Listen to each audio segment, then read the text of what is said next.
Hello and welcome. This is the eighth Metagame Masters in Berlin.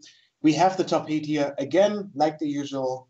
And I'm Toffel. I'm here joined by Thomas. Hello. Yeah, and he's functioning as the Highlander genius for this top eight. It's going to be true, but I'm trying. It's going to be really intense, really interesting. We've picked up the best matches, and right now we have the quarterfinals between Robin on the left side and Christoph on the right side. We're seeing mono red deck wins, which we've seen in the past a lot of times in those top 8 matches. And we see on the right side the band mid range, which is kind of a good stuff deck. On the bottom, you can see the hands of the players. You also see the interactions of cards they see, with Scry, for example, and stuff. And let's hop into the game. What do you think about those hands? Well, I was just looking at the deck lists, and let's get to the hands a little later. I think the band list is pretty interesting. It has some quite unconventional cards, or some I haven't seen used in competitive matches in Highlander before, other tournaments. Yeah. He's playing cards like Harm's Way, Blessed Alliance, and other such things. So I'm pretty excited to see if he draws them, how they play out. They are probably really good against the red deck wins, which is a deck that picked up a lot of competitive steam over the last few months or last year. I mean, the red deck started out like as sort of a budget idea, like a joke. For a few years back, it was not good, and it became a staple of the format, winning. I think once Daniel Scherer won the one in Mannheim with it, and some other tournaments, it's become a good deck. And I think the band deck is, with some choices, metagaming against that. So I'm interested to see how this adapted or metagame, maybe a little bit more metagame focused deck list works against the pretty mainstream standard red deck wins of Robin. Yeah, that's it seems like those cards are specifically for those decks. I actually also played this tournament, and I also played mono red for convenience reasons, and it's such a good deck. I mean, we've seen it in every single top 8. We saw at least one copy of it. It also won, I think, 2 editions ago, and I also lost the game for top 8. There's so many games where just the deck is so brutal and so reckless. It was really amazing how strong the deck is. Yes, so it's at a critical point where it has enough interchangeable cards, or let's say it has enough cards that do the same. The redundancy has reached a point where you can actually have enough good drops in all the slots, and it puts such a tremendous pressure on the not so streamlined draws of the other decks that rely on specific cards.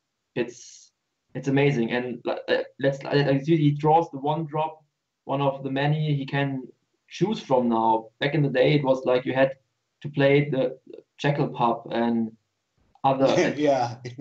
When Mock Fanatic was better back then, when there was still stacking damage, but played some creatures that were more of a joke than actual creatures. And now you have all those competitive good cards, and he's starting right off the bat with a good attacker, and has his hand filled with another 2-drop and yet another 2-drop with pressure with the manland. It's so amazing.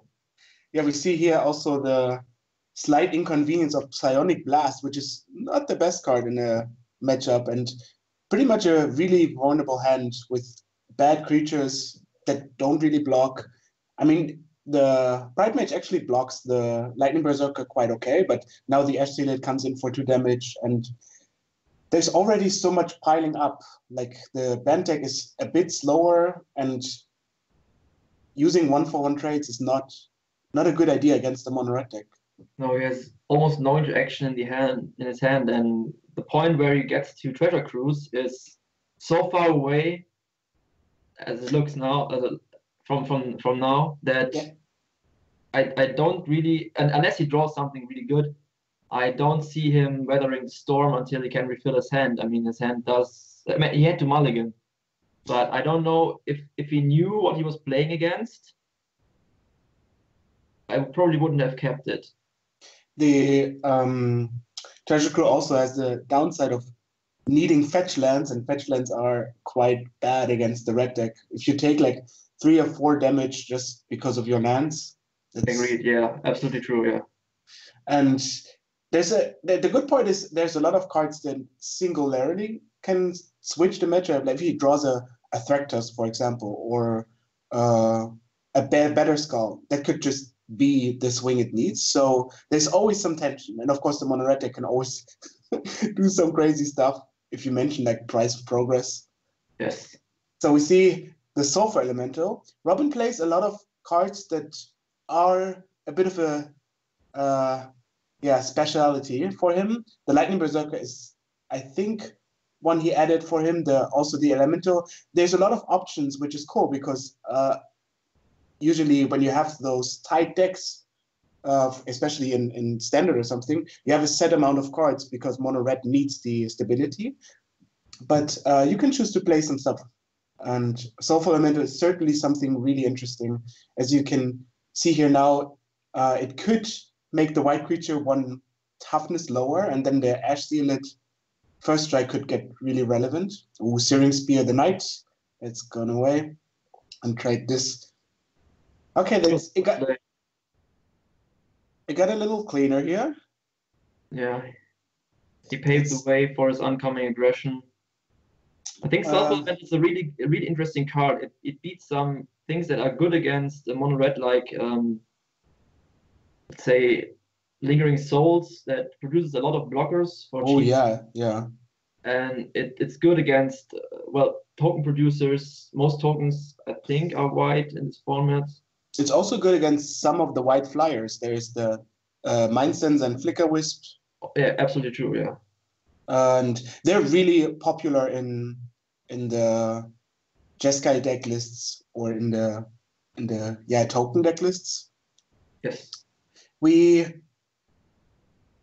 see the game going a bit longer now because the creature got rid of, and probably the path is going to kill the Ash Sealet. But then we also see Robin is left with good creatures and burn spells, and Christoph kind of has maybe a Treasure Crude next turn. That could actually work out. Yes, if he gets it fast enough. Yes, as I mentioned at the start, he has some interesting silver bullets or metagame choices against also aggressive decks. Like, I mean, Harm's Way already is pretty good. It would just kill a creature and prevent damage. Harm's Way against mono red is sort of a good remove. Does Harm's Way redirect to creatures? Or am I wrong here? No, that's totally true. It redirects to anything. Okay. And then it's basically a cheap removal spell that also gains life. Well, it's basically it could also be a good 2-for-1 if you have a blocker. Exactly, yeah. And I think that's a concession also with the Blessed Alliance to more creature focused decks, because there's a lot of more combat when there's less control decks.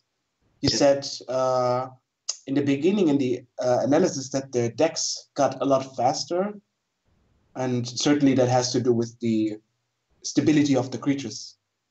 Yes, yeah, the redundancy for the creature decks surely has improved a lot over the last few years. Of course, with Wizards changing their approach to the game, with being more centric to good creatures and onboard combat, this didn't go unnoticed, or this did not have. This did have an effect on Highlander, of course. Yeah, if you look at the density of new cards in those creature decks, like basically every new set has a lot of cards that are valuable for a new Highlander deck or for Highlander itself, but much more for creature-based decks. And it's cool because then, I mean, you build a deck, it's like 100 cards. It's so much. I fit this and this and this. And when you actually build the deck, you lay there with like 150 cards. It's like, I have to cut something. And it's amazing how less 100 cards are. And it gets more and more every time. And then you look at the Amonkhet spoiler now and you see like, oh, such a new card. And then you go, okay, I have to cut something out. Yeah.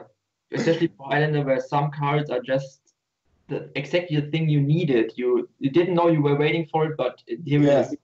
From blue decks, Torrential Gearhawk is like, it's everything. It's a finisher. It's your best spell in your graveyard. I mean, of course, it's expensive, but it also is immensely good for those decks. So now Robin is putting on the pressure again, 5 damage, which would get Christoph to 8. We see Psionic Blast here, which is, yeah, a bittersweet removal spell. So Christoph goes down to 9, but got rid of the Sulfur Elemental. And nothing.